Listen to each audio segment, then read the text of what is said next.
You're listening to Living Room on ReachMD.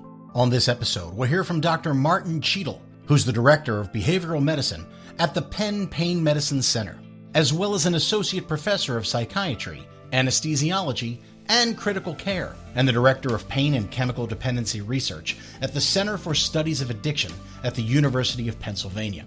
He'll be discussing the relationship between chronic pain and opioid usage, which he spoke about at the 2025 Congress of Clinical Rheumatology East Conference. Let's hear from Dr. Cheatle now.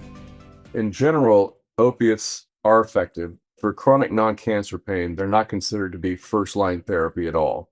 Some of the biggest myths, it always bothers me when I read an article that the opioid crisis started with prescription opiates to pains, and that's really a false narrative.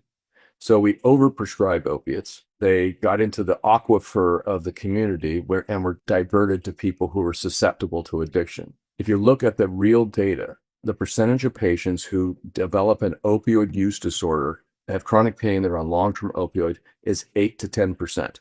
In our population, what percentage develop an alcohol use disorder?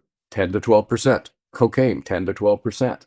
So it got diverted, and that was kind of the first wave. The second wave was heroin. Again, not patients who were chronic pain sufferers.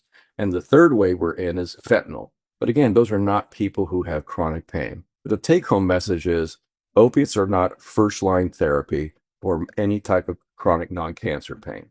But if someone is low risk, they've gone through every type of treatment, and they are suffering, they do have a place in a subgroup of patients who are well monitored and well assessed.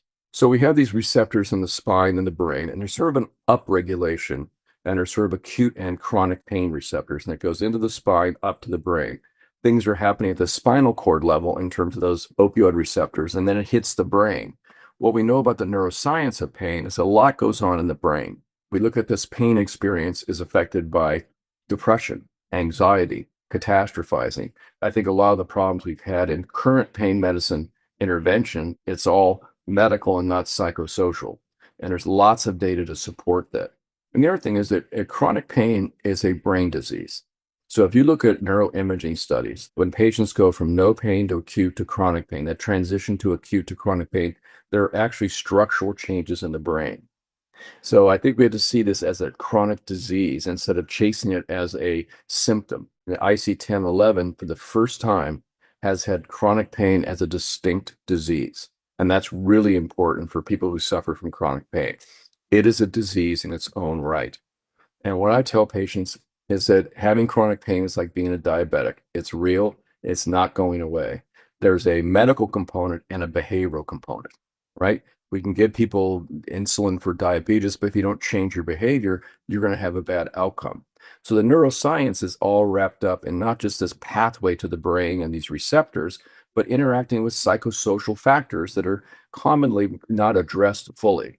I had a young woman who's 38 years old, she had her first spine surgery at age 12. She had 4 more surgeries. The last one kind of nicked her sciatic nerve, so she had horrible back pain and excruciating leg pain, complex regional pain syndrome.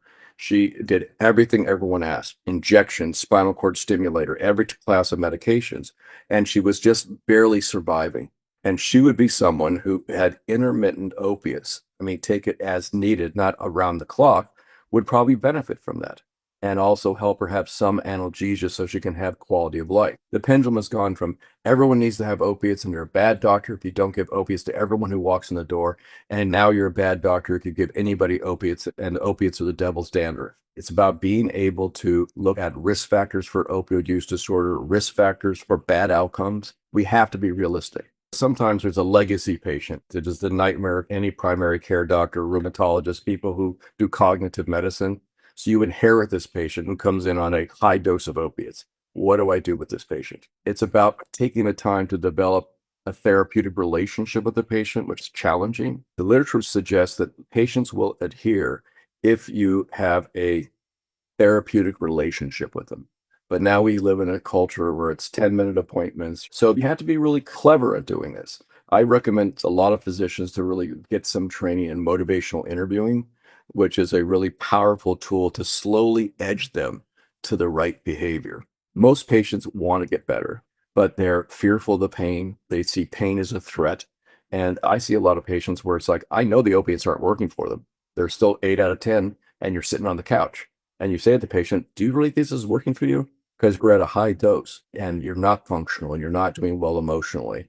And again, if you can develop that rapport, even over time, maybe it doesn't have to be the first time, and you slowly start getting at them working in a therapeutic relationship. I think most patients, not ones who want to abuse it, not ones who have an opioid use disorder, will slowly start coming off the opiates. So that's one scenario that I think is really difficult. And the one thing that all good physicians want to do the right thing, is not push people off the edge. So again, I think it's about taking the time, and maybe you have to use ancillary staff to do all this because the physician doesn't have enough time to do this. But there's lots of resources out there how to really set up a clinic so that it's not that opiates can be part of the approach, but it has to be done in a very thoughtful manner. That was Dr. Martin Cheatle discussing the relationship between chronic pain and opioid usage. To access this and other episodes in our series, visit Living Room on ReachMD.com, where you can be part of the knowledge. Thanks for listening.